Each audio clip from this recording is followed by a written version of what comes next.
हरियाणा के मुख्यमंत्री मनोहर लाल खट्टर ने सभी जिला उपायुक्तों की बैठक ली। इस बैठक के बाद मुख्यमंत्री ने मीडिया से बातचीत करते हुए कहा कि 9 विषयों पर इस बैठक के दौरान चर्चा हुई। उन्होंने कहा कि लाल डोरा, मेरी फसल मेरा ब्यौरा जैसे विषयों पर विस्तार से चर्चा हुई। मुख्यमंत्री के अनुसार हरियाणा में कोविड वैक्सीन के पहले डोज के 90% से अधिक लोगों ने टीके लगवा लिए हैं और दूसरी डोज में अभी ये आंकड़ा 50% ही है, इसलिए इनमें जल्दी ही तेजी लाई जाएगी। वहीं मुख्यमंत्री ने कहा कि हर घर वैक्सीन के कार्य पर तेजी से काम चल रहा है। मुख्यमंत्री ने जानकारी देते हुए बताया कि बेटी बचाओ बेटी पढ़ाओ अभियान में दोबारा तेजी लाने के आदेश दिए गए हैं। कोविड की वजह से थोड़ा ये अभियान धीमा हो गया था और इसका असर आंकड़ों पर भी पड़ा है। सरकार का लक्ष्य है कि ये आंकड़ा कम से कम 950 के लगभग जरूर हो, इसके लिए लगातार प्रयास किए जाएंगे। मुख्यमंत्री ने सवालों के जवाब में कहा कि वे किसान आंदोलन खत्म होने पर किसानों के घर जाने के फैसले का स्वागत करते हैं और जहां तक रही बात केस वापस लेने की और मुआवजा देने की, तो इसके लिए किसान, डीसी और डीए की कमेटी बैठकर निर्णय लेगी कि कौन से केस किस स्थिति में वापस होंगे। उन्होंने कहा कि कई मुकदमे कोर्ट से वापस लेने होंगे जिनमें समय लग सकता है, उस पर भी जल्दी फैसला होगा और मुआवजा देने पर पुलिस को सूची दे दी गई है। वेरिफिकेशन होने के बाद प्रक्रिया आगे शुरू हो जाएगी।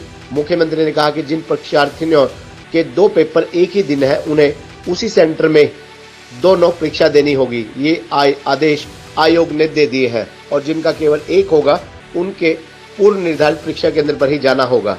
मित्रों, आज प्रदेश के सभी 22 डिप्टी कमिश्नर्स और कुछ विभागों के एडमिनिस्ट्रेटिव सेक्रेटरीज, इनकी एक मीटिंग आज बुलाई गई थी। कुछ विषय जो लगातार चल रहे होते हैं उनकी समीक्षा और उसमें जो भी कोई विषय नया ध्यान में आता है उसको लागू करने के लिए उनको निर्देश दिए जाते हैं।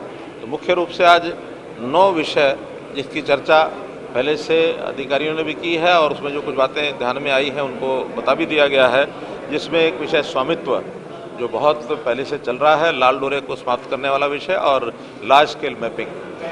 इसी में दूसरा विषय कोविड-19 का जो वैक्सीनेशन है, डोज 1 प्राय उसका काम कंप्लीट हो गया। 91% लोगों को डोज 1 लग चुकी है। सेकेंड डोज 52% लोगों को लगाई जा चुकी है। तो इसमें भी तेज़ी ला करके मुझे लगता है कि अगले और एक 15 दिन में इसमें गति ला करके इसको पूरा किया जाएगा। मेरी फसल मेरा ब्यौरा, उसका जो रजिस्ट्रेशन अभी जो फसल है नई लगाई गई है उसका काम शुरू हो गया है। 88 लाख एकड़ ज़मीन का रजिस्ट्रेशन ये हमारा टारगेट है। अभी तक क्योंकि शुरुआत हुई है तो 12% ही हुआ है, लेकिन उसमें समय पर वो हो जाए, तेज़ी लाने के लिए उसके लिए जनवरी महीने तक चलेगा, उसमें भी अलर्ट कर दिया गया है। अंत्योदय परिवार उत्थान मेला जो भी लगाए जा रहे हैं, 162 मेले लगने हैं, जिसमें से अभी तक 109 मेले लगाए जा चुके हैं। इन मेलों में भी बहुत अच्छा एक रिस्पांस मिल रहा है।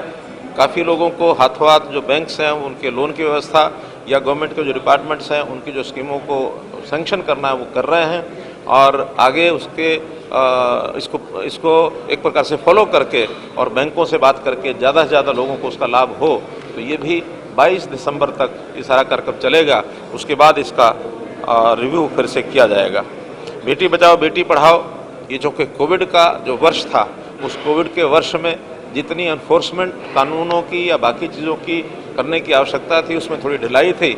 आज सबको आगाह कर दिया गया है कि बेटी बचाओ बेटी पढ़ाओ जो अभियान 2020 तक चल रहा था उसी को उसी गति पर आगे करके और जो संख्या जो पहले 224 टच कर गई थी वो 924 टच कर गई थी वो 910 पर आई है, लेकिन इसको हम 950 तक ले जाएंगे। तो इस अगले वर्ष में इस कमी को दूर करते हुए और इस टारगेट को हम अचीव करेंगे। हर घर नल से जल, ये भी लगभग 98% काम इसका पूरा हो गया है और जो 2-1% काम बाकी बचा कुछ जिलों में, उन जिलों में भी इस 25 दिसंबर तक इसको पूरा कर दिया जाएगा और ये भी एक 100% टारगेट हमारा अचीव होगा। स्वनिधि में जो स्ट्रीट वेंडर्स हैं 1,03,000 रजिस्टर हुए हैं। ये संख्या और बढ़ाई जाए, इसके लिए भी कुछ NGOs का जो स्वयंसेवी संस्थाएं हैं उनका भी सहयोग लिया जाए, रजिस्ट्रेशन भी बढ़ाएं और उसमें लोन लेने वाले जो लोग आते हैं बैंकों से बात करके उनकी एप्लीकेशन रिजेक्ट ना हो इसके लिए उनसे बात करेंगे ताकि इनको 10,000 रुपया, 20,000 रुपया, 50,000 रुपया, और हम तो केंद्र को एक सिफारिश करेंगे कि 50,000 से बढ़ा करके 1 लाख तक की भी एक लिमिट इनकी तय की जाए, लेकिन क्योंकि केंद्रीय स्कीम है तो केंद्रीय योजना में उसकी भी राशि बढ़ाने की बात उनको करेंगे।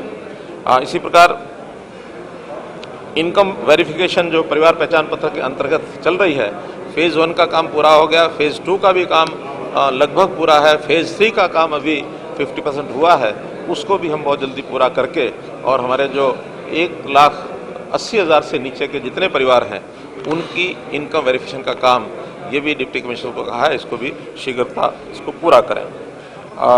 एचटेट की परीक्षा ये अभी आ रही है 18-19 दिसंबर को, तो उस परीक्षा की भी व्यवस्थाएं सब ठीक हो जाएं और उसमें भी सभी प्रकार के ध्यान रखे जाएं ताकि परीक्षा देने वालों को किसी प्रकार की कठिनाई ना आए। एक शिकायत कुछ लोगों ने की थी कि उस दिन 2 परीक्षाएं हैं, नहीं वो कांस्टेबल की हैं, 2 परीक्षाएं, एक तो कांस्टेबल क्लर्क्स की है, कांस्टेबल की है महिलाओं के लिए, वो एक ही सेंटर पर उनकी दोनों परीक्षाएं हों जिन्होंने दोनों देनी है। तो ऐसे ये प्रबंध भी स्टाफ सिलेक्शन ने कर दिया है कि जिनको दोनों परीक्षाएं देनी है उनको एक ही सेंटर पर दोनों परीक्षाएं होंगी, जिनको एक परीक्षा देनी है उनके सेंटर अलग होंगे। तो ऐसे ये सब विषयों पर चर्चा हुई और सब डिप्टी कमिश्नर्स ने एक